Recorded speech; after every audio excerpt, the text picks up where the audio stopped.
अरे ज्यादा जे गरजेला ऊपर से लकम, अरे ज्यादा जे गरजेला ऊपर से लकम। बेटा नजरिया नीचे करके बात कर हमसे, काहे कि 5 साल के बेटा आई हम।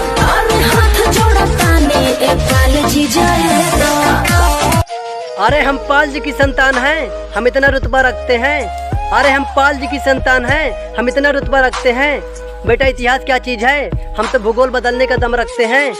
अरे सिक्का चले यूपी में दिखे ठाडा काम गडरिया का।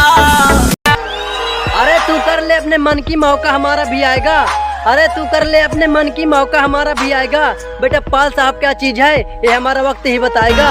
पालो जी के मूड जब बिगड़ जाई हो, अरे बोलो ना, जवानी के गर्मी तो हार झड़ जाई हो। अरे पाल जी की स्टाइल और देसी लुक देखकर अच्छे से डर जाते हैं।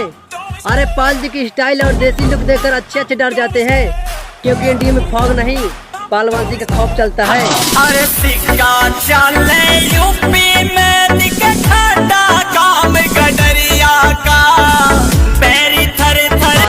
अरे जो काम तुमने अब शुरू किए हैं वो करके छोड़ दिए हैं सभी। अरे जो काम तुमने अब शुरू किए हैं वो करके छोड़ दिए हैं सभी। अगर खुद को रंगबाज समझते हो तो पाल साहब से मिलो कभी। जिसका नाम से ब्रांड, जिसका चाल से ट्रेंड, पालकों से करे हैं ये बिलोंग बाबू। कि गले में गमछा और पैर में बूट, कि गले में गमछा और पैर में boot. I am belong to Chitrakoot. असहीना पीछे पड़ल रट्टारे बाटे, पूरा जिला में नाम बदना। अरे पूरे शहर में नाम चलता है फोटो से लेकर थाने में।